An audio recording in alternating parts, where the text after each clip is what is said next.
본 방송에서 제공하는 투자 정보는 투자 판단에 대한 조언입니다. 방송에서 제공하는 주식의 가치, 가격 상승 및 가격 하락에 대해서는 방송사에서 보장하지 않습니다.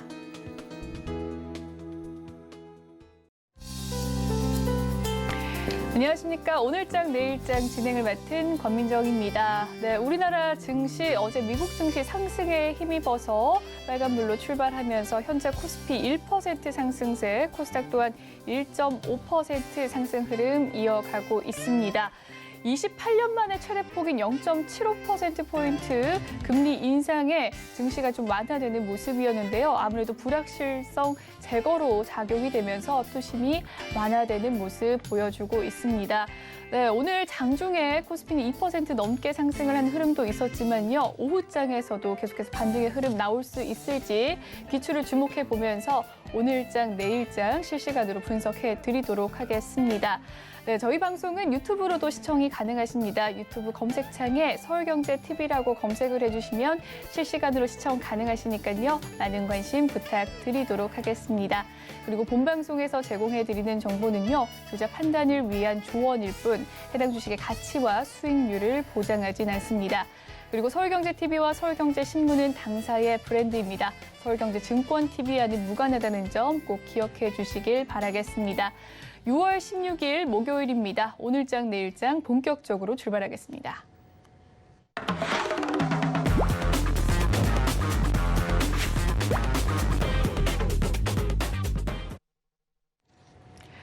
이 시각 보도본부 시간입니다. 부동산부 이지영 기자 나왔습니다. 어서 오세요. 안녕하세요.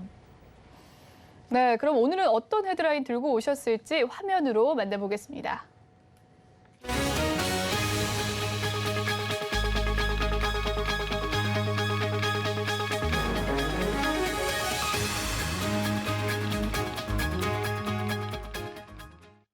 네, 첫 번째 소식, 미국 연준의 이 금리 인상 소식부터 이야기를 나눠보도록 하겠습니다. 미국 중앙은행인 연방준비제도가 기준금리 0.75%를 올리는 자이언트 스텝을 단행을 했습니다. 1994년 이후 28년 만에 인상폭이 최고 수준이라고요? 네, 맞습니다. 시장이 예고했던 것보다 미 연준이 더 높은 수준의 금리 인상을 단행했습니다. 당초 공언했던 0.5%포인트를 뛰어넘는 0.75%포인트를 올린 건데요. 정점을 지났다는 관측을 깨고 지난달 소비자 물가지수 상승폭이 41년 만에 최고치를 기록하자 1994년 이후 28년 만에 자이언트 스텝을 밟게 된 겁니다. 이에 따라 미국 기준금리는요, 현행 약 1% 수준에서 1.75% 수준으로 크게 올랐습니다. 연준은 올해 연말 기준금리 예상치는 3.4%로 높였고요. 올해 경제 성장률 전망치는 2.8%에서 1.7%로 하향 조정한 반면에 물가 상승률 전망치는 4.3%에서 5.2%로 올렸습니다.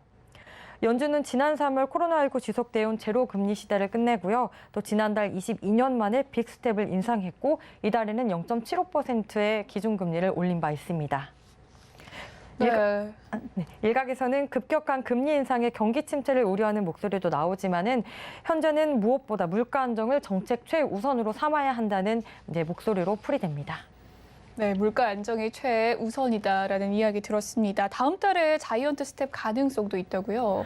네, 맞습니다. 연준 의장은 지금 계속되는 금리 인상이 적절하다고 본다면서 다음 달에도 0.5%포인트나 0.75%포인트 더 올릴 가능성이 있다고 시사했습니다. 연쇄 자이언트 스텝 가능성을 배제하지 않은 건데요. 다만 0.75% 이상은 비정상적인 수준이라면서 오랫동안 지속되진 않을 거라고 이야기했습니다. 파월 의장은 기자회견에서 물가 상승률이 너무 높다는 점을 강조하며 이례적으로 높은 물가를 당연시하지 않겠다고 말하면서 어느 때보다 강력한 안정 의지를 드러냈는데요.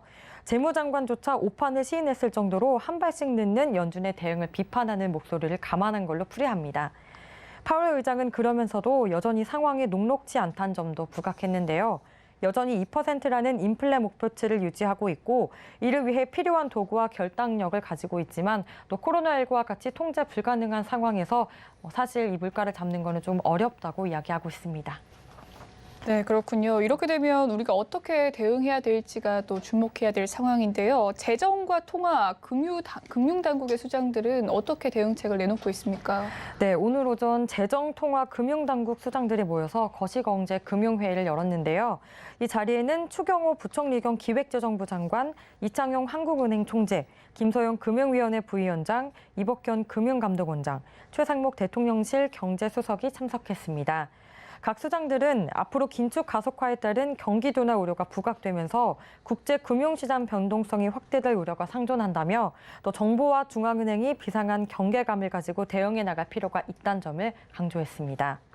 이들은 우크라이나 사태 장기화 그리고 또 공급망 차질 등이 중첩되면서 현재 경제 상황은 아주 복합적 위기라고 진단했습니다. 네, 조금 더 구체적인 대응 방안은 어떻게 됩니까? 네, 재정통화금융당국은 복합 위기를 타개하기 위해서 물가 안정, 시장 급변동 완화, 금융 리스크 관리에 적극적으로 대응하기로 했습니다. 이들은 물가 안정이 가장 시급한 현안이라는 공통된 인식 아래서 총력을 다해 대응하기로 했습니다. 물가에 더욱 중점을 둔 통화정책 운영과 함께 공급 측면의 원가 부담 경감, 기대 인플레이션 확산 방지 등 다각적 대응을 해서 노력해 나가겠다는 입장입니다. 금융 외환 시장에 대해서는 불확실성이 높아진 만큼 불안 심리가 확산하지 않도록 공동 대응 노력을 강화해 나가겠다고 했습니다. 외환 시장의 경우에는 원화의 과도한 변동성에 대해 각별한 경계심을 유지하면서 심리적 과민 반응 등으로 쏠림 현상이 심화되지 않도록 노력하겠다는 입장을 밝혔고요. 또 채권 시장에서도 시장이 과도하게 반응할 경우 정부와 한은의 국고채 매입 등을 적절한 시점에서 추진한다는 방침을 밝혔습니다. 금융기관 건전성 등 잠재적 위험 요인 관리를 위해서는 개별 금융회사 건전성, 유동성과 또 금융업 간 취약한 연결고리를 집중적으로 점검해서 시스템 리스크 사전 예방에 초점을 둔다는 방침입니다. 네, 이번엔 다음 소식으로 넘어가 보도록 하겠습니다. 서울시가 송파구와 강남구 일대를 토지거래 허가구역으로 재지정했다는 소식입니다. 자세한 내용 전해주시죠. 네, 서울시가 송파구 잠실동, 또 강남구 삼성 대치 청담동의 전역을 토지거래 허가구역으로 재지정했습니다. 이 일대는요, 2020년 6월 23일부터 토지거래 허가구역으로 지정됐는데요. 오는 22일에 만료될 예정이었습니다. 그런데 서울시에서 또다시 토지거래 허가구역으로 묶으면서 이 효력은 1년 더 연장되게 됐습니다. 이들 지역은 잠실 일대 마이스 산업개발과 영동대로 복합개발 사업 추진에 따라서 가격 안정이 필요하다는 이유로 토지거래 허가구역으로 묶였습니다. 이 일대가 토지거래 허가구역으로 묶이면서 해당 구역에서 기준 면적이 넘는 주택이나 상가를 매입할 때는 관할구청장의 허가가 필요합니다. 주거용 토지는 실거주로만 이용할 수 있고요. 2년간 매매나 임대가 금지됩니다. 이번 조치는 부동산 시장을 자극하지 않으면서 주택 공급을 하겠다는 오세훈 서울시장의 정책 기조와 맞물린 걸로 풀이됩니다. 앞서 서울시는 지난 4월 주요 재건축 단지가 있는 압구정, 여의도 목동 아파트 지구에도 토지거래 허가구역을 재지정한 바 있습니다. 네, 오늘 미국 연준의 자이언트 스텝 소식부터 토지거래 허가구역 소식까지 부동산부 이지영 기자와 함께했습니다. 말씀 잘 들었습니다. 네, 이 시각 증시 시황 브리핑 해드리는 시간이죠. 이 시각 시황 브리핑 시간입니다. 김혜영 캐스터가 준비하고 있습니다. 안녕하십니까. 캐스터 김혜연입니다. 네, 전일 페드가 28년 만에 최대폭인 0.75%포인트 금리 인상을 결정했습니다. 네, 시장은 그래도 막상 뚜껑을 열고 난 이후에는 크게 흔들리지 않고 있는데요. 오히려 인플레이션에 대한 우려보다는 적극적으로 대응하는 연준의 의지에 반응을 보이고 있습니다. 네, 덕분에 오늘 국내 증시도 모처럼의 반등 흐름 보여지고 있는 상황입니다. 네, 그럼 먼저 자세한 지수 상황부터 살펴보도록 하겠습니다. 네, 코스피 지수가 현재 탄력은 다소 둔화가 됐지만 0.91%의 강세를 보이고 있습니다. 또 오늘 코스피 시장에서는 은행 관련한 업종들, 또 반도체 관련한 업종들의 상승이 눈에 띄고 있습니다. 네, 이어서 코스닥 지수도 확인해 보시죠. 네, 마찬가지로 고점 대비해서는 소폭 내려왔지만 여전히 견조한 상승을 보여주고 있습니다. 1.52% 오른 811포인트대에서 거래가 되고 있고요. 높은 금리 인상 발표에도 불구하고 이미 선반영이 됐다는 인식과 함께 또 오늘 2차 전지 관련한 종목들이 오름세를 보이고 있습니다. 이어서 수급도 확인해 보시죠. 네, 외국인들이 10거래일 만에 매수로 전환을 해 주었습니다. 반면 개인은 8거래일 만에 매도 전환을 했는데요. 기관과 외국인의 양 매수가 들어와 주고 있습니다. 이어서 코스닥의 수급도 확인해 보시죠. 네, 기관의 매수세가 3거래일 연속 들어와 주고 있습니다. 외국인도 장중에 매수 전환을 하게 되면서 현재 기관은 550억 원, 외국인은 489억 원 매수세 보여지고 있습니다. 네, 이어서 오늘 장 상승하는 업종 테마도 살펴보겠습니다. 네, 2차 전지 관련주들이 오름세를 보이고 있죠. 오늘 대부분의 업종들이 상승을 보이고 있는데 그 가운데에서도 2차 전지 관련주들의 상승폭이 눈에 띄고 있습니다. 네, 간밤 페드의 자이언트 스텝에 대한 우려감은 이미 주가에 선반영이 됐다는 인식과 함께 전일 미증시에서도 전기차 관련한 업종들이 상승이 나타났었죠. 국내 증시도 관련주들이 훈풍을 이어받고 있는데요. 여기에 또 삼성전자와 삼성 SDI 등이 전기차 시장을 선도하기 위해서 태스크포스를 발족했다라는 소식에 힘을 더욱더 받고 있습니다. 일진 머티리얼즈 9.8%의 오름세 보여지고 있고요. 코스모 신소재도 10%대 급등, 삼진 L&D는 현재 27%가 넘는 급등세를 보이고 있습니다. 네, 이어서 하락하는 업종 테마도 살펴보겠습니다. 네, 정유주들은 오늘 쉬어가는 모습이죠. 한동안 유가가 고공행진하게 되면서 정유주들의 주가도 동반 상승을 보였었는데요. 다만 간밤 미 원유 재고 증가 등의 이유로 WTI 7월 인도분 가격이 전일 대비 3.04% 하락하게 되면서 오늘 국내 관련주들도 쉬어가는 모습입니다. 또 이런 이야기도 있죠. 국제 유가의 고공행진으로 역대급 실적이 전망이 되는 정유업계가 마냥 웃을 수만은 없다라고 하는데요. 지금 당장은 고유가의 수혜를 받겠지만 또 유가가 올라간 만큼 또 탈석유에 대한 속도도 빨라질 것이란 우려의 목소리도 나오고 있습니다. 네, SK이노베이션 2.91% 하락세, S오일도 3% 가까운 낙폭 보여지고 있죠. SK이노베이션 우선주까지도 하락세를 보이고 있습니다. 네, 이어서 증시탑10 확인해 보겠습니다. 네, 삼성전자와 SK하이닉스 오늘 동반 상승을 보이고 있죠. 삼성전자 유럽 출장길에 유럽 최대 반도체 연구소죠. ASML과 협력 강화 방안을 논의한다는 소식 전해지고 있고요. 또 그간 과매도 상태였던 성장주들이 오늘 모처럼 반등 나와주고 있습니다. 네이버와 카카오 동반 상승을 보이고 있습니다. 이어서 서울경제가 뽑은 특징주도 확인해 보시죠. 네, 우리손 FNG, 러시아와 우크라이나 전쟁으로 인해서 곡물 가격도 오르고 축산물 가격까지 급증하면서 우리손 FNG 주가가 강세를 보이고 있습니다. 네, FST는 유럽을 방문 중인 이재용 부회장이 네덜란드 반도체 장비 회사와 노광 장비 공급 확대를 논의했다는 소식에 힘 받고 있고요. 하나 에어로스페이스는 누리호 2차 발사 연기 소식에 장 초반 주가 낙폭을 보였는데 그래도 장중에 회복세가 보이고 있습니다. 네, 그럼 먼저 하이브부터 살펴보도록 하겠습니다. 네, 전일 하이브의 주가는 짙은 낙폭이 보여졌었죠. 군 입대를 앞두고 BTS가 단체 활동을 중단한다는 소식에 주가 급락이 나타났었는데요. 아무래도 매출의 70% 비중을 차지하는 게 BTS이기 때문에 그 소식에 영향을 받았던 것으로 풀이가 되고 있습니다. 하지만 단체 활동이 아직 정리가 되지 않았을 뿐 없는 것이 아니라는 해명을 내놓게 되면서 오늘 하루 만에 주가 반등이 보여지고 있습니다. 현재는 3.4%대 강세 보여지고 있고요. 15만 1,000원에서 거래가 되고 있습니다. 네, 두 번째로 살펴볼 종목은 태경케미컬이 있습니다. 네, 코로나19 사태로 촉발이 되었던 탄산 풍기 현상에 드라이 아이스 생산에 차질을 빚고 있다는 이야기가 나왔었죠. 드라이 아이스를 제조 판매하는 태경케미컬에 오늘 매수세가 몰리고 있습니다. 현재도 7% 가까운 상승 보여지고 있고요. 15,450원에서 거래가 되고 있습니다. 네, 마지막으로 위메이드 살펴보겠습니다. 네, 위메이드가 새로운 메인넷인 위믹스 3.0 그리고 스테이블 코인인 위믹스 달러를 출시한 가운데 위메이드의 주가가 강세를 보이고 있습니다. 현재도 3%대 강세 보여지고 있고요. 68,600원에서 거래가 되고 있습니다. 네, 지금까지 증시탑10 확인해 봤습니다.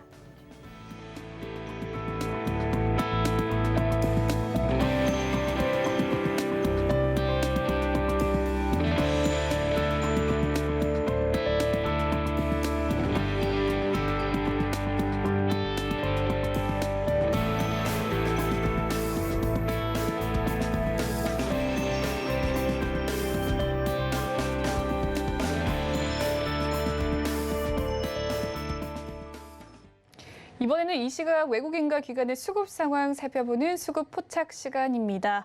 유한타증권 금융센터 동탄지점의 백인범 과장 연결되어 있습니다. 안녕하세요. 네, 안녕하십니까? 네, 수급 상황 보고 왔습니다. 종목별 흐름은 어떻게 됩니까? 네, 오늘 아무래도 시장 내에서는 2차 전지 관련주들의 반등이 좀 가장 눈에 띄는 모습이다라는 점에서 좀 관심을 기울여 보셔야 될 것 같고요. 일단 오후 들어서 시장이 조금 약해지는 가운데에서도 계속적으로 좀 견조한 모습을 보여주고 있다라는 점에서 2차 전지 업종, 좀 시장을 반등을 주도할 수 있는 업종이다라는 점에서 다시 한번 오늘 시장에서 확인시켜주고 있다 보시면 좋겠습니다. 여러 이슈가 복합적으로 작용하면서 2차 전지 업종 같은 경우 시장 내에서 좀 유효한 업종군이다라는 인식을 시장에 자리매김하고 있는 모습인데 지난 LG 에너지 솔루션이 오창 공장에 약 7,300억 원을 투자한다는 소식 등과 더불어서 이 테슬라와의 공급망 또 더욱 공고히 할 것이다라는 전망이 배경으로 좀 작용하고 있는 가운데 오늘 같은 경우에는 이 삼성그룹이 전기차 공동개발 TF 발족에 따른 기대감 이에 따른 관련 부품 설비주들의 좀 강세도 나타나고 있는 모습이다라는 점, 또 거기에 더해서 이 단기 낙폭 과대에 따른 저점 매수가 들어오고 있는 업종이다라는 점도 염두를 해보시면 좋을 것 같습니다. 또 그리고 일진 머티리얼즈의 이제 매각 예비 입찰 기대감도 좀 강세 요인으로 좀 동반 작용하는 모습도 참고를 하시면 좋을 것 같은데. 일단 이번 일진 머티리얼즈 매각에서 아직 인수자가 확정된 건 아니겠지만 LG화학이 인수했을 때 동박을 신사업으로 선택할 가능성이 크다라는 점, 또 다른 인수 후보로 꼽혀지고 있는 이 롯데케미칼이 좀 인수에 성공한다면 마찬가지로 동박까지 좀 사업 확대가 가능할 수 있다라는 점에서 이번 인수건이 좀 시장에서 관심을 받고 있는 모습이다 보시면 좋을 것 같고요. 또 이번 매각 같은 경우에는 이 경영권 프리미엄을 포함해서 약 3조 원대에 달할 것으로 추산이 된다라는 점에서 2차 전지 관련주에 대한 이 밸류에이션 매력도를 다시 한번 부각시킬 수도 있는 이슈다라고 해석을 해보시면 좋을 것 같습니다. 그렇기 때문에 LG발 이슈, 또 삼성발 이슈, 또 일진 머티리얼즈 관련 매각 이슈 등 여러 이슈 등이 시장 내 2차 전지 업종에 대한 투자자들의 관심을 계속적으로 유입시키고 있다라는 점을 염두에 하시면 좋을 것 같고요. 오늘 이러한 요인 등의 LG 에너지 솔루션, 또 LNF, 삼성 SDI, 일진 머티리얼즈 등 대부분의 관련주의 강세가 나타난 모습이었다 볼 수 있겠습니다. 네, 2차 전지를 필두로 여러 종목들 흐름 알려주셨는데요. 그렇다면 과장님께서 포착한 특징주는 어떤 것일까요? 네, 오늘 특징주 내에서는 삼성 SDI 좀 특징주로 꼽아봤습니다. 마찬가지로 동사 역시도 최근 시장 하락에 따른 주가가 좀 좋지 못한 모습을 보여줬지만 이 주가 조정에 따른 이 밸류에이션 매력이 좀 부각이 되고 있는 모습 속에서 오늘 시장 내에서 그래도 5%대 반등을 좀 나타내고 있는 모습이다 보시면 좋을 것 같고요. 우선 여러 우려감이 혼재해 있는 모습이지만 삼성 SDI 생각보다 양호한 실적을 보여줄 수 있다라는 점에 좀 주목을 해보시면 좋을 것 같습니다. 우선 이번 2분기 영업이익이 약 3,900억 원대로 좀 전망이 되고 있는데 이 작년 분기 대비 약 20%가량 좀 증가할 영업이익이다라고 예상이 된다라는 점. 또 그리고 최근 이 사업 구조에서도 이 배터리 부분 관련해서도 좀 수익성이 높은 배터리 비중이 매출에서 좀 높아지고 있다라는 점도 이 배터리 부분에서의 수익성 개선이 점차적으로 이어질 수 있을 것이다라는 기대감도 좀 가져보시면 좋을 것 같습니다. 또 그리고 고객사들의 자동차 생산이 좀 하반기로 갈수록 정상화될 것으로 예상이 되다 보니 이 하반기 자동차 생산 정상화에 따른 실적 호조 기대감도 좀 가져보시면 좋겠다 말씀을 드리겠고요. 기업에 있어서 딱히 변한 건 없는 만큼 어느 정도 투심이 회복이 된다라고 가정했을 때 최근 6월 시장 급락 전 가격대인 60만 원대는 회복할 가능성을 염두하시면서 주가 대응에 좀 참고해보자는 의견 드리겠습니다. 네, 오늘의 포착 특징주는 삼성 SDI였고요. 지금까지 유한타증권 금융센터 동탄지점의 백인범 과장이었습니다. 말씀 잘 들었습니다. 네, 감사합니다. 네, 바로 긴급 진단 코너로 넘어가 보도록 하겠습니다. 연준이 치솟는 인플레이션의 자이언트 스텝이라는 카드를 꺼냈습니다. 오늘 이 시간 루크투자연구소의 임순재 대표님과 FOMC 회의에 따른 국내외 경제 주요 현안 점검해보는 긴급 진단 시간입니다. 대표님 나와 계십니다. 안녕하세요. 네, 안녕하십니까? 네, 드디어 이제 회의록이 발표가 됐는데 인플레 공포와 이 FOMC 회의를 앞두고 불확실성이 심화했던 시장이 대체적으로 이제 부합했던 95%의 확률인 0.75% 상승 결과로 반등에 나섰습니다. 28년 이후 최대 인상 폭이라고 하고요. 이 FOMC 회의의 주요 내용 먼저 전해주시죠. 네, 뭐 FOMC에서 1994년 이후에 처음으로 이제 자이언트 스텝이라고 하는 0.75% 포인트를 올린 뭐 그런 어제 하루 아니었나라는 생각을 하고 있습니다. 일단 뭐 주요 내용을 본다라고 하게 되면 어저께 이제 기준금리를 기존보다 이제 0.75% 올려서 1.5%에서 1.75% 사이에 운영을 하겠다라고 얘기를 하고 있습니다. 올해 연말까지 기준금리 예상치를 이제 3.4%로 지금 잡고 있고요. 3월 달에 전망치 1.9%에 비해서 한 1.5% 정도 상승한 그런 모습을 보이고 있습니다. 내년 말까지는 기준금리를 더 올려서 3.8%까지 올릴 것이다라는 전망을 했는데요. 기존 전망치가 2.8%였으니까 이해에 비해서 1%포인트 올랐다라고 보시면 되겠습니다. 올해 이제 미국 경제의 이제 전망치가 3월에 비해서 전체적으로 좀 부진한 그런 이제 조정을 보였다라고 보시는데요. 뭐 그 이유 중에 하나는 이제 기준금리를 인상을 했기 때문에 아마 미국 경제가 전반적으로 조금 둔화될 수 있다라는 걸 아마 감안해서 나눈 수치 아닌가라는 생각을 해보고 있습니다. 대표적으로 미국의 이제 GDP 성장률 같은 경우는 지난 3월 달에 2.8%에서 1.7%로 뭐 하향 조정을 했고요. 그리고 이제 내년도 이제 GDP 성장률도 기존 2.2에서 1.7%로 0.5%포인트를 하향을 했습니다.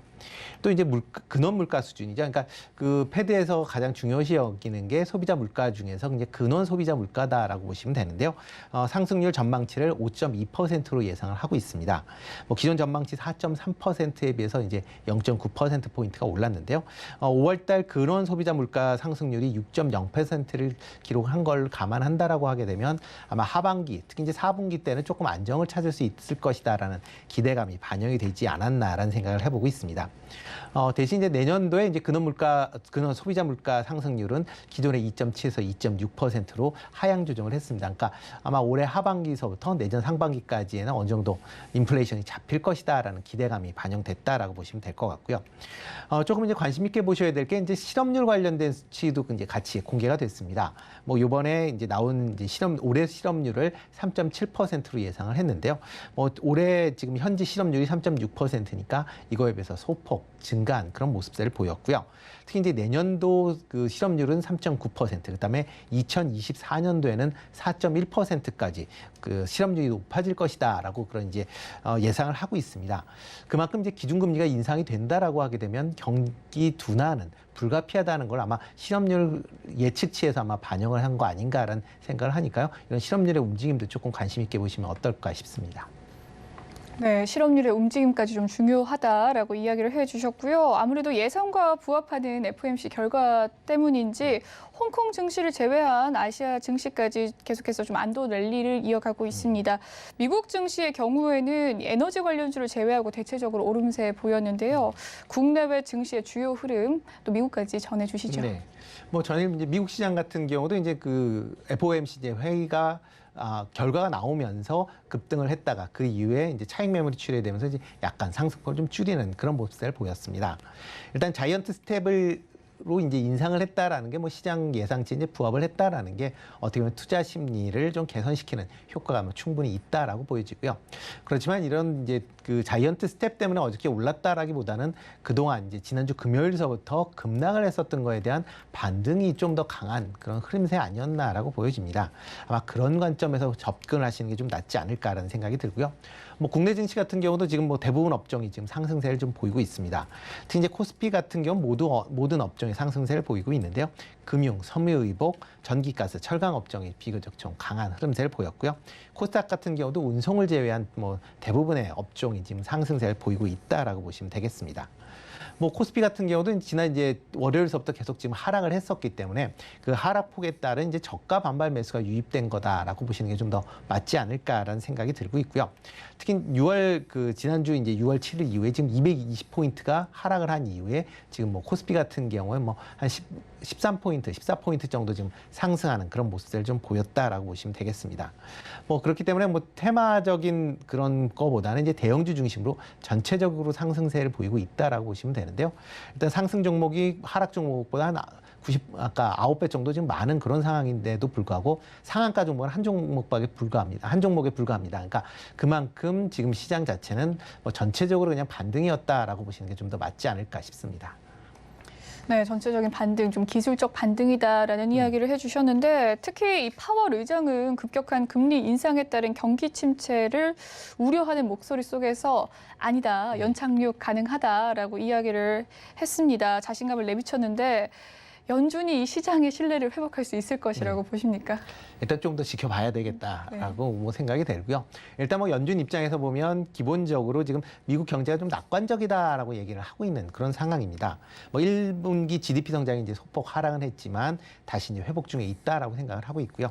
그다음에 높은 인플레이션에도 불구하고 고용 증가가 뭐 꾸준히 지금 이루어지고 있는 그런 상황이고 실업률도 낮게 유지가 되고 있다라고 보시면 될 것 같습니다.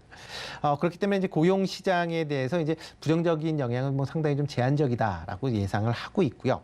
뭐 그러다 보니까 가장 중요한 게 이제 고용 시장 부분 아닌가라는 생각을 해보고 있습니다. 실업률이 이제 3.6%로 이제 완전 고용 수준이다라고 이제 수준은 이제 낮아진 상황이고요. 특히 이제 구인 건수가 이제 수개월째 1,000만 건 이상을 계속 유지를 하고 있습니다. 그만큼 미국 내 일자리가 충분하다라고 생각을 하고 있어서 지금은 이제 기준금리를 올리면서 아마 경기가 약간 둔화될 가능성은 있지만 고용에는 일단 뭐 현재 뭐 일자리가 지금 부족한 상황이 아니라 아니죠. 지금 일자리가 지금 부족한 상황이기 때문에 침체가 된다라고 해도 고용 관련된 부분은 뭐 큰 걱정을 안 해도 된다라고 그렇게 이제 생각한 거 아닌가 싶습니다.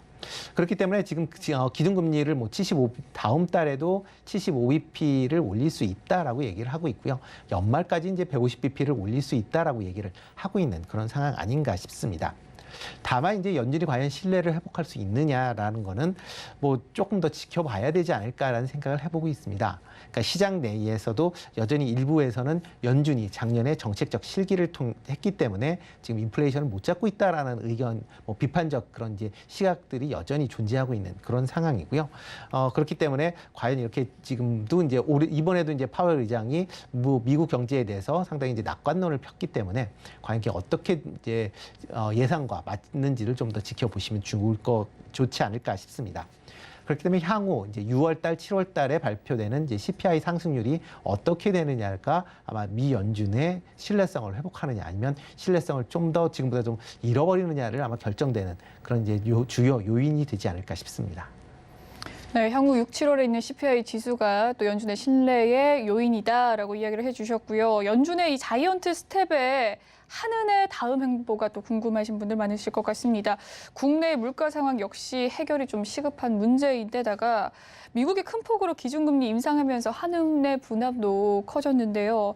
다음 금통위까지 한 3주에서 4주 정도 시간이 남았습니다. 한은은 어떤 카드를 꺼내게 될까요? 네, 일단 뭐 여러 가지 지금 뭐 경제 외적으로 그렇게 좋은 상황은 아니다라고 보시면 맞을 것 같습니다. 특히 이제 소비자 물가 지수가 계속 이제 고공행진을 하고 있다라는 게 한은에서 가장 부담스러운 측면 아닌가 싶고요. 뭐 5월 달에도 5.4%를 기록을 했는데요. 지난 3월 달 4.1, 그다음에 4월 달에 4.8. 그다음에 5월 달에 5.4. 지금 지금 유가 상승을 감안한다라고 하게 되면 6월 달에는 이제 6%도 가능하지 않을까라는 그런 이제 어떻게 보면 이제 전망이 나오고 있는 그런 상황입니다. 특히 이제 국제 원자재 가격 상승으로 인해서 물가 상승대는 아마 좀 더 지속되지 않을까. 아마 3분기 내에 아마 물가 상승률이 지속은 좀 더 이어지지 않을까라는 생각을 좀 해보고 있습니다. 그 예로 오늘 이제 발표됐죠. 5월 달 이제 수입 물가 지수가 전년 대비 36.3% 증가를 했습니다. 그만큼 이제 뭐 해외에서 들어오는 물자, 대표적인 이제 원자재 가격이 올랐다라고 보시면 될 것 같고요.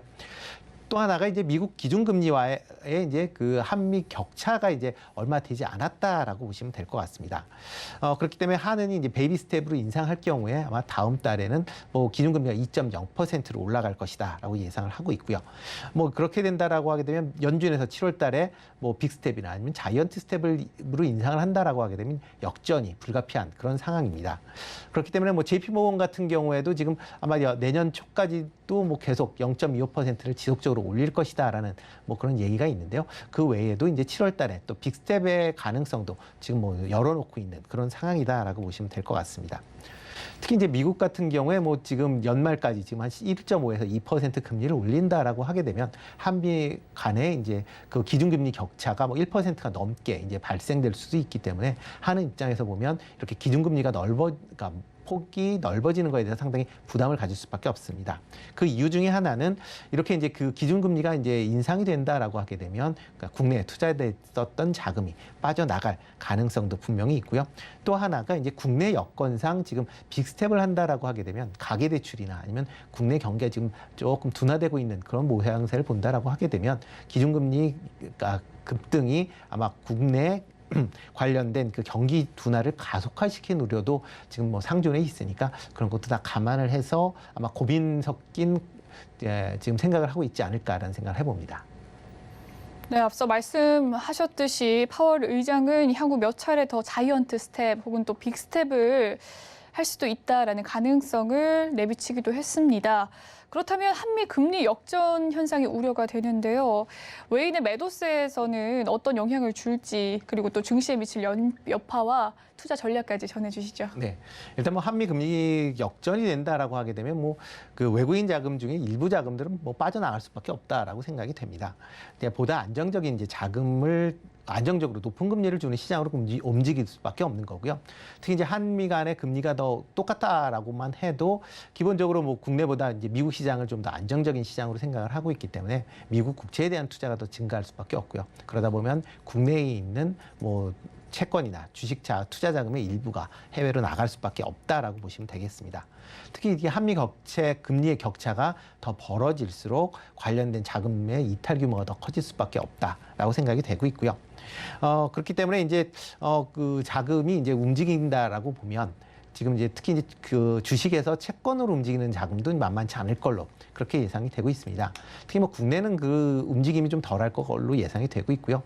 그렇지만 이제 미국 같은 경우에는 아마 이게 미국은 국내에 비해서 이제 그 투자를 할 때 이제 투자 자산에 대한 배분에 대한 좀 부분을 좀 민감하게 좀 반영을 하고 있습니다. 그렇게 되면 채권 금리가 올라간다라고 하게 되면 그 주식 비중을 줄이고 채권 비중을 늘릴 수밖에 없다라고 보시면 되겠습니다. 특히 이제 미국 같은 경우에 주식 관련된 배당률이 한 3.4에서 3.5% 정도로 지금 예상을 하고 있는데요. 만약 기준금리가 3.4% 정도 된다라고 하게 되면 뭐 주식을 투자하는 것보다는 채권을 투자하는 게 좀 더 안정적인 수익을 가질 수 있기 때문에 미국 내에서도 아마 이런 자금 흐름이 있을 걸로 예상이 되고 있고요. 그러다 보면 이제 증시에서 아마 자금이 이제 채권 시장으로 빠져나간다라고 하게 되면 증시 관련돼서 전체적으로 조금 약세가 좀 불가피하지 않을까라는 생각을 해보고 있습니다. 특히 이제 외국이 이렇게 이제 한미 금리 격차에 따라서 외국인 자금이 빠져나간다라고 하게 되면 이 자금이 돌아올 때까지 또 상당 시간이 걸릴 수밖에 없는 거고요. 그동안 이제 국내 증시는 조금 약세나 고압이나 아니면 약세에서 아마 박스권으로 횡보하는 그런 장세가 좀 더 이어지지 않을까라는 생각을 해보고 있습니다. 네, 지금까지 루크투자연구소의 임순재 대표님과 함께했습니다. 말씀 잘 들었습니다. 네, 고맙습니다.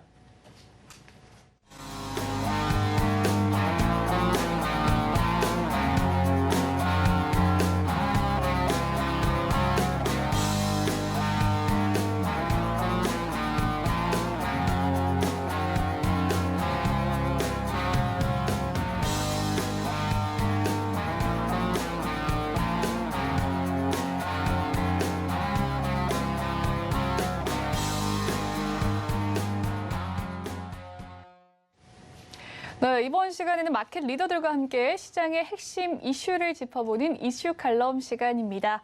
오늘은 미중산업경제연구소 조용창 소장님과 함께합니다. 안녕하세요. 예, 안녕하십니까. 네, 지난 3월 이 미국의 인플레이션 피크를 지났다는 이야기들이 나왔었는데 아직 정점과는 거리가 멀다고요? 네, 그렇습니다. 뭐 FRB 같은 경우에도 0.75% 금리 인상을 결정을 했는데요. 이는 뭐 인플레이션이 꺾이질 않고 있기 때문에 그렇습니다. 뭐 바이든 대통령도 이야기를 했듯이 푸틴 때문에 에너지, 식량 가격이 상승하고 있고 또 고물가가 상당 기간 지속될 것이라는 이야기를 시사했는데요. 뭐 이 같은 물가 상승 속도라면은 올 여름철에 소비자 물가 지수는 9%까지는 올라갈 수 있을 거로 보여집니다. 이같이 보는 거는 코로나로 인한 보복성 소비가 무척 강하고요. 또 이번 여름 휴가철에는 코로나로 인해서 중단됐던 가족 상봉이 3년 만에 일어나기 때문인데요. 벌써 미국 공항에는 하루에 210만 명이 넘는 사람들이 이용하고 있는데 50%가 늘었고요. 또 항공 운임 같은 경우에도 33%나 더 오른 상황입니다. 또 여기에 현재 그 메이저리그 관객 수도 1.3명은 늘어났고요. 또 드라이빙 시즌에 들어가면서 캘리포니아주 같은 경우에는 사상 최대인 1갤런에 $8까지 가솔린 가격이 올라가고 있습니다. 여기에 일손 부족으로 인해서 세탁 요금 같은 경우에는 한 달 사이에 무려 10%나 뛰었는데요.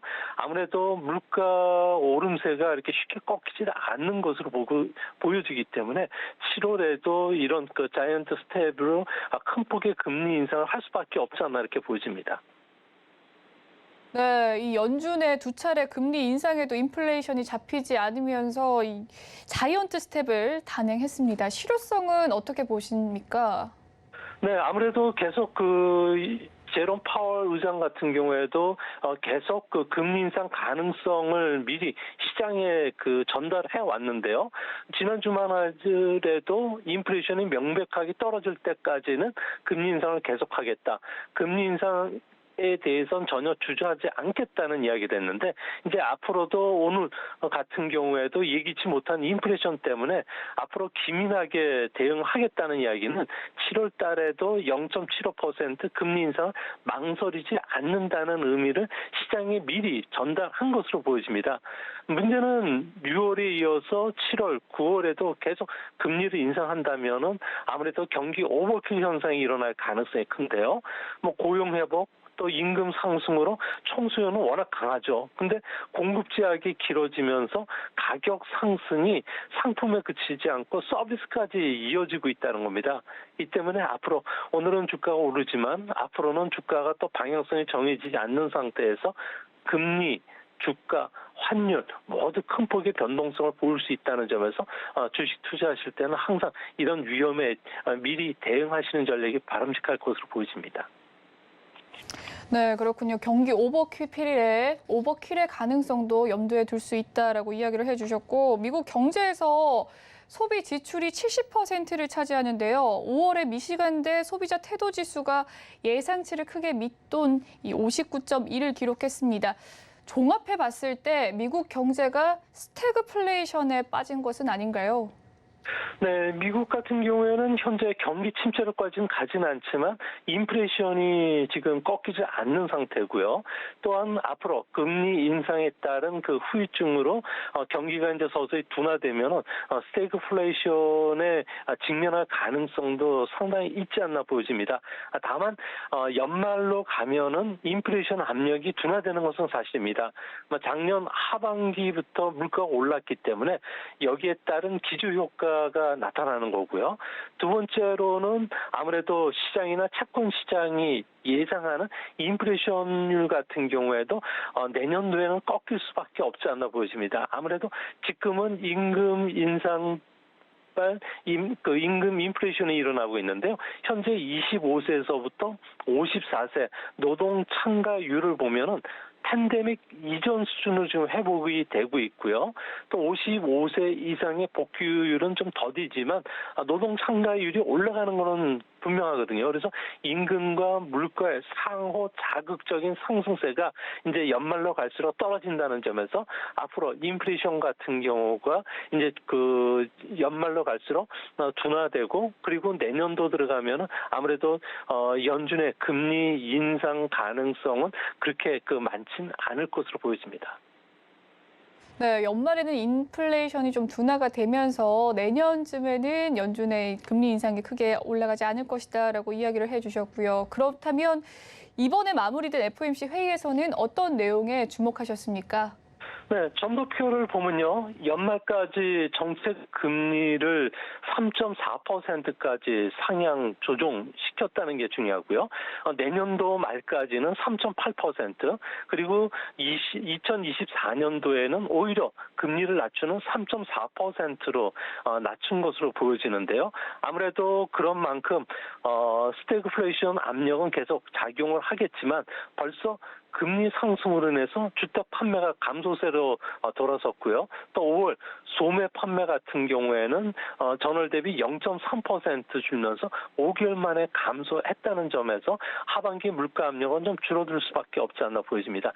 다만 현재 물가 상승 때문에 식비나 가솔린비와 같이 지출할 수밖에 없는 생활 필수품 쪽에 돈은 쓰다 보니까 아무래도 자동차나 가전, 여행이나 이발, 세탁 같은 서비스 수요는 위축이 될 수밖에 없을 거로 보여집니다. 문제는 우리나라 같은 경우에는 미국의 금리 인상, 그리고 또 수출 의존형 경제 구조를 갖고 있고요. 또 우리나라의 가계 부채가 GDP에서 차지하는 비중이 104%로 세계 그 주요국 중에서 1위입니다. 이 때문에 미국이 재치 얘기를 하면 우리나라는 감기가 아니라 독감에 쉽게 걸릴 수 있다는 점에서 외국인들 입장에서도 한국 증시에 대해서 좀 상당히 좀 비관적으로 보는 것도 있는 것도 사실입니다. 네, 그렇군요. 이 미국 연준의 급격한 금리 인상으로 이 달러가 강세를 보이자 우리나라와 특히나 또 일본 주식 시장에서 외국인의 순매도 압력이 거센 모습입니다. 엔화 환율은 1달러당 지금 134.4엔까지 올랐는데요. 20년 만에 최저 이 엔저 형상이 찾아온 이유가 무엇일까요? 가장 중요한 것은 미국과 일본 간의 금리 차입니다. 현재 5년물 그 금리를 가지고 외환 시장에서 민감하게 반응하는데 이 차가 계속 확대가 되다 보니까 엔화는 134엔대까지, 그리고 또 장중에는 135엔대까지 하락하는 그런 모습을 보여주고 있고요. 또 연준이 앞으로 금리 인상을 하면 할수록 엔을 팔고 달러를 사는 이런 투기 움직임이 계속 일어날 수밖에 없는 데다가 가장 중요한 것은 그러다 일본 총재가 이야기했듯이 제로 금리 정책을 계속 고수하겠다는 겁니다. 아무래도 그 자금이 빠져나가면 엔저에 따라서 물가 불안도 찾아오겠지만 천문학적인 재정 적자, 여기에 세계 최고 수준의 정부 부채, 그러니까 이 정부 부채가 지방 정부 부채까지 합치면 260%에 달하고요. 금액으로는 1,200조엔에 달하기 때문에 기준금리가 1%포인트만 올라가면은 중앙정부가 부담해야 될 국제 원리금 부담이 4조엔 이상 올라가기 때문에 앞으로 일본 엔화 같은 경우에는 당분간 계속 약세를 피하기는 어려울 것으로 보여집니다. 네, 그렇다면 엔화는 얼마까지 더 오를까요? 엔화 가치 안정을 위해서 외환 시장이 개입할지 또 궁금합니다. 네, 현재 일본에서는 엔화는 1달러에 140엔대에서 145엔대까지 덜화될 것으로 보고 있는데요. 지금보다도 더 악화된다고 보는 이유는 앵커의 트레이드가 지금 다시 부각이 되고 있다는 겁니다. 와다나베 부인을 중심으로 해서 대출 금리가 싼 엔 자금을 가져다가 달러 상품이라든지 증권에 투자하거나 아니면은 고금리 통화에 2에서 3% 마진을 보고서 계속 샀다 팔았다는 이런 움직임이 상당히 강해지고 있는데요. 과거 미국 장기 금리가 상승했을 때 앵커레이드가 활발해지면은 엔화는 10에서 15엔 정도가 추가적으로 더 절하가 됐었습니다. 이 때문에 투기적인 앵커레이드가 확대가 되면은 아무래도 145엔대까지는 올라가지 않을까 보여지는데, 다만 여기서 일본 은행 같은 경우에는 엔달러 환율의 5년 이동평균선 대비 괴율이 2% 이상 확대가 되면은 지난 1990년 이후에 세 차례 그 외환 시장에 개입을 했는데요. 이 때문에 외환 시장 개입에 앞서서 먼저 재무부나 금융청, 일본 은행들 같은 경우에는 엔저 진행을 우려한다, 적절하게 대응한다고 이야기를 했는데요. 앞으로 이와 같은 명분을 쌓아가면서 외환 시장에 개입할 가능성도 있을 거로 보여집니다. 네, 그 엔저가 한국 수출에 미칠 영향은 어떻게 보십니까? 네, 우리나라 같은 경우는 세계적으로 보더라도 통화스와프와 관련해서는 한 1,900억 달러 통화스와프를 갖추고 있기는 하지만 다른 나라에 비해서는 상당히 좀 약한 편이고요. 이 때문에 그 FF 금리가 2.5%까지 진행이 된다면은 원화도 계속 약세 흐름을 볼 수밖에 없는데 가장 큰 문제는 엔저를 이용해서 일본 기업들이죠. 우리의 주력 품목인 자동차나 기계, 전기, 전자 이 네 부분에서는 우리나라와 수출 경쟁력 지수 부분에서 일본이 상당히 우위에 서고 있다는 겁니다. 2011년에 비해서 우리의 수출 경쟁도 같은 경우에는 크게 지금 떨어졌는데요. 과거 세계 경제가 후퇴 국면에 들어가고요. 여기에 엔저가 동시 찾아왔던 경우는 1980년 이후에 딱 두 번 있었습니다. 첫 번째는 1988년부터 1990년 사이에 찾아왔는데 이때 우리나라 코스피 같은 경우에는 고점 1000포인트서부터 250포인트까지 급전직했습니다. 이 때문에 주가는 70%가 하락했고요. 또한 최근에 2012년부터 15년에도 이런 현상이 일어나는데 이때 코스피 같은 경우는 2231포인트에서 1640포인트까지 30%가 넘게 하락을 했습니다. 이번에 우리나라의 주가 같은 경우에도 추가적으로 더 하락할 수 있다고 외국인들이 보고서 주식을 매도하는 것도 이 때문인데요. 이 때문에 앞으로 30% 정도 추가적인 고점 대비 하락한다면 코스피는 2300선을 전후해서 진짜 바닥이 찾아온 수는 아닌가 걱정스럽게 보는 대목입니다. 네, 코스피가 2,300선까지 또 바닥을 뒤틀 수 있다라는 이야기 해주셨고요. 계속해서 이 글로벌 달러가 강화되면서 강세 속에 국내 증시에서의 외국인의 매도로 원달러 환율도 현재 1,268.9원까지 올랐습니다. 수출 경쟁력을 높이려면 우리나라도 원화를 하락해야 될 건데요. 물가 상승이 커질 수밖에 없지 않겠습니까? 네, 우리나라 같은 경우는 세계 경기 후퇴 또 공급망 그 타질로 인해서 무역 수지 흑자가 지금 큰 폭으로 줄고 있는데요. 이 때문에 4월 달부터 경상 수지도 흑자 행진을 멈추고서 적자로 지금 돌아서 있는 상태입니다. 우리나라 같은 경우는 일본처럼 환율 절하를 유도할 수가 없는데요. 아무래도 우리나라는 일본과 달리 안전망이 갖춰지지 않고 있기 때문에 그렇습니다. 원달러 환율이 1% 오르면은 물가 상승률은 0.06%포인트 높아지게 되고요.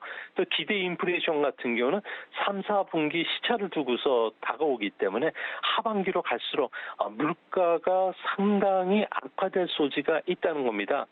이 때문에 앞으로 우리나라 같은 경우에는 수입 의존도가 많은 업종들 같은 경우는 채성상 악화가 불가피하고요. 또 원자재 급등에다가 물가 상승 그리고 산업계 전반의 가격 인상 도미노 현상이 벌어질 수가 있기 때문에 이런 부분들까지 밸류에이션 재조정까지 일어날 수 있는 최악의 국면에는 염두를 해 두셔야 되지 않나 생각이 듭니다.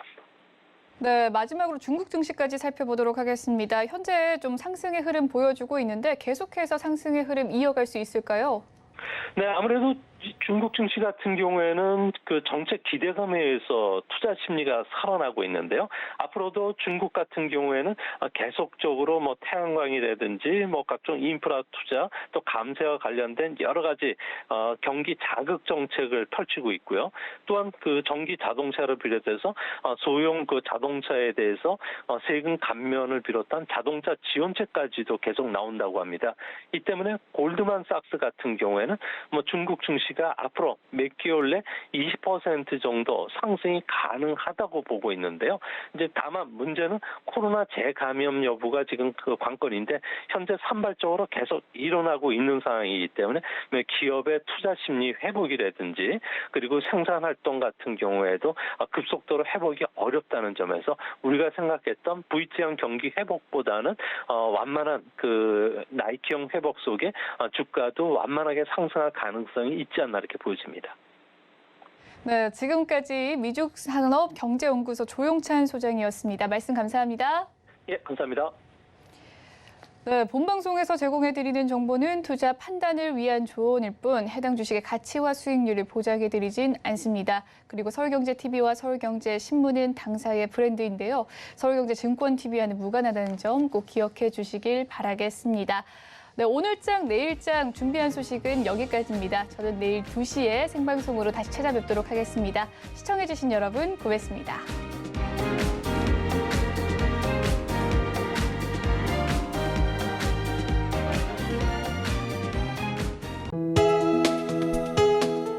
본 방송에서 제공하는 투자 정보는 투자 판단에 대한 조언입니다. 방송에서 제공하는 주식의 가치, 가격 상승 및 가격 하락에 대해서는 방송사에서 보장하지 않습니다.